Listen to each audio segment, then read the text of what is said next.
आज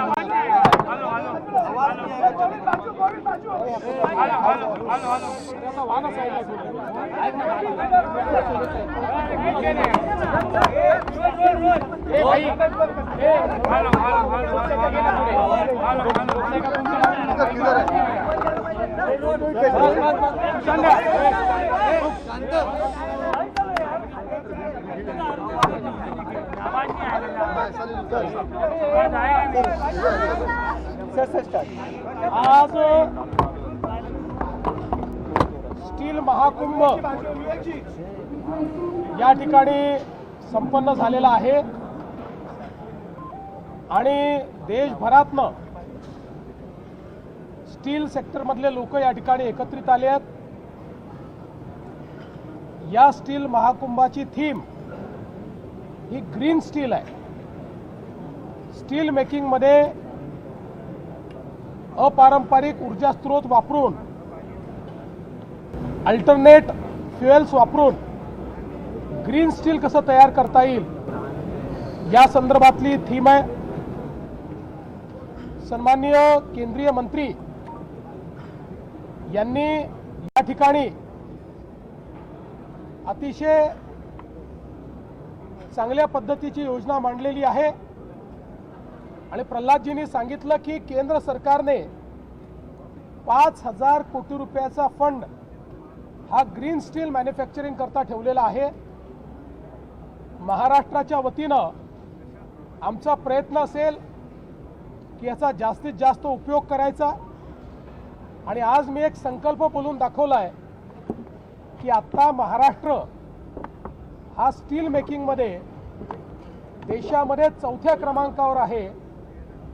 पुढच्या 8 वर्षामध्ये तो देशात पहिल्या क्रमांकावर येईल आणि ग्रीन स्टील एक्सपोर्टमध्ये देखील आम्हाला महाराष्ट्राला पहिल्या क्रमांकावर आणायचं आहे आणि त्या दृष्टीने उद्योजक आणि केंद्र सरकारची मदत आम्ही घेणार आहोत। आणि विशेषतः आज या गोष्टीचा मला आनंद आहे की स्टीलच्या क्षेत्रामध्ये आजही आम्ही 80,000 कोटी रुपयाचे एमओयू केलेले आहेत। 7 वेगवेगळ्या इंडस्ट्री सोबत हे एमओयू झालेले आहेत। हे विदर्भ, मराठवाडा आणि कोकण या 3 भागांमध्ये हे एमओयू झालेले आहेत आणि यामुळे स्टील सेक्टरला महाराष्ट्रामध्ये एक नवीन उभारी येईल हा मला विश्वास आहे। सर, गडचिरोली विशेष लक्ष दिलेलं आहे। भविष्यात गडचिरोली हे नवीन स्टील हब निश्चितपणे ज्या प्रकारची गडचिरोलीमध्ये इन्व्हेस्टमेंट येते, गडचिरोली हे एक नवीन स्टील हब म्हणून या ठिकाणी विकसित होत आहे आणि गडचिरोली सोबतच गडचिरोली असेल, चंद्रपूर असेल, वर्धा असेल, नागपूर असेल, भंडारा असेल असा जो लगतचा भाग आहे या भागामध्येही आज मोठ्या प्रमाणात ही इंडस्ट्री येते। त्यामुळे गडचिरोलीची इकोसिस्टीम ही मोठ्या प्रमाणात इतर जिल्ह्यांना देखील त्या ठिकाणी मदत करते। विदर्भ असेल, मराठवाडा असेल किंवा कोकण असेल, डायव्हर्सिफाय या ठिकाणी इन्व्हेस्टमेंट झालेली आहे। त्यामुळे मोठ्या प्रमाणात या 3 विभागात मोठ्या प्रमाणात रोजगार निर्मिती होईल। निश्चितपणे आज जी काही आपण इन्व्हेस्टमेंट आणलेली आहे त्याच्यामुळे 1 लाख नवीन रोजगार तयार होतोय आणि हा वेगवेगळ्या क्षेत्रांमध्ये तयार होतोय। त्यामुळे निश्चितपणे महाराष्ट्राच्या सर्वांगीण विकासाकरता महत्त्वाचा आहे। सर, उद्योगांसाठी तुम्ही ज्या पद्धतीने स्टीलचं सांगा मग अजून एक प्रश्न। आज स्टील महाकुंभ इसका आयोजन मुंबई में किया है। उसमें हमारे केंद्रीय मंत्री प्रल्हाद जोशी जी भी इसके उद्घाटन के लिए आए हैं और इस महाकुंभ की थीम ये ग्रीन स्टील है, ग्रीन एंड सस्टेनेबल स्टील। और मोदी जी के नेतृत्व में हमारे मंत्री प्रल्हाद जोशी जी ने ग्रीन स्टील के लिए 5,000 करोड़ का एक मिशन अभी लॉन्च किया है। हम जानते हैं कि दुनिया में अब धीरे धीरे ग्रीन स्टील की मांग बढ़ रही है और भारत डोमेस्टिक उपयोग में भी और एक्सपोर्ट में भी ग्रीन स्टील को बढ़ावा देना चाहता है। हम ग्रीन स्टील के एक्सपोर्टर बनना चाहते हैं। हमारे प्रधानमंत्री जी का ये सपना है। इस दृष्टि से आज काफ़ी चिंतन मंथन हुआ है।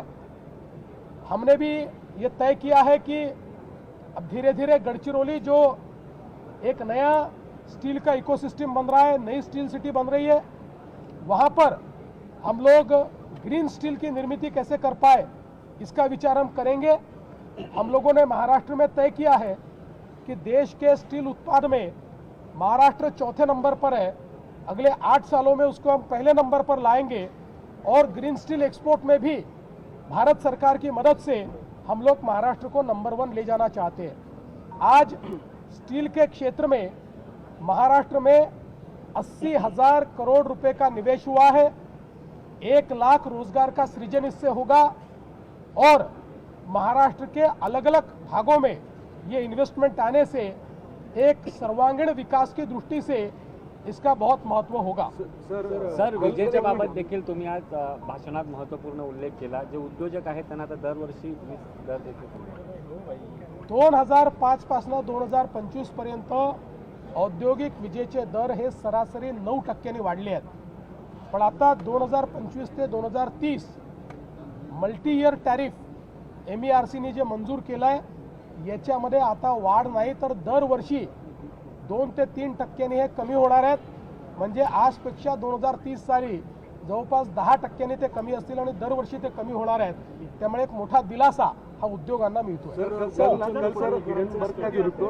शरद पवारांचे मला फोन येतो, वाद निर्माण होतोय। खरं तर अशी देखील बातमी समोर आली की शरद पवारांनी पण तुम्हाला फोन केला होता, नेमकं असे की गोपीचंद पडळकरांनी जे स्टेटमेंट केलं ते योग्य आहे असं माझं मत नाही।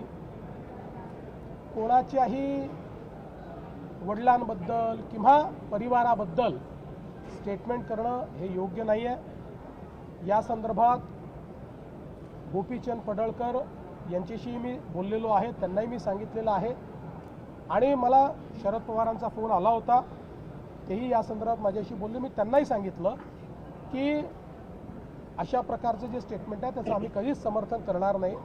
गोपीचंद पडळकर हे एक तरुण नेते आहेत, अतिशय ॲग्रेसिव्ह नेते आहेत आणि अनेक वेळा ॲग्रेशन दाखवत असताना आपल्या बोलण्याचा नेमका काय अर्थ निघेल हे ते लक्षात घेत नाहीत आणि म्हणून मी त्यांना हे सांगितलेलं आहे की हे लक्षात घेऊनच आपण ॲग्रेशन ठेवलं पाहिजे।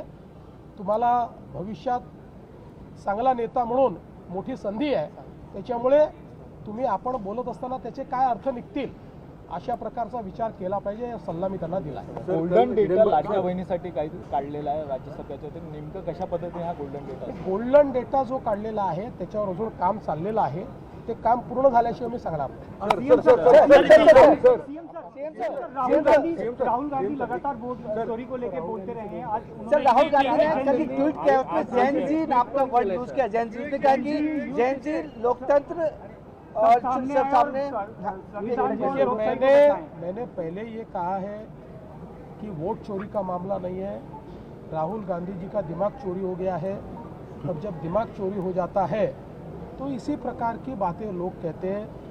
मैंने पहले भी कहा था कि इनको देश के संविधान के प्रति कोई आस्था नहीं है। देश के संविधान ने तैयार की हुई सारी व्यवस्थाओं को ये नकारते हैं। अब तो उन्होंने अपने अर्बन माओइस्ट होने का सबूत ही दे दिया। अर्बन माओइस्टों वाली भाषा वो कर रहे हैं कि जेनजी ने आकर संवैधानिक सरकार को उलट देना चाहिए। इस प्रकार की बात जब कोई करता है तो इससे अलग बात अर्बन माओइस्ट क्या करते हैं, उनके सारे जो लोग एडवाइस देते हैं, सारे एडवाइजर उनके ये अर्बन माओइस्ट इस प्रकार की विचारधारा के हैं। लेकिन इस भारत की जेनजी जो है ये भारत के संविधान में विश्वास रखती है। इस भारत की जेनजी जो है ये एक प्रकार से स्टार्टअप की इकोसिस्टम को चलाने वाली जेनजी है, ये परिवर्तन करने वाली जेनजी है।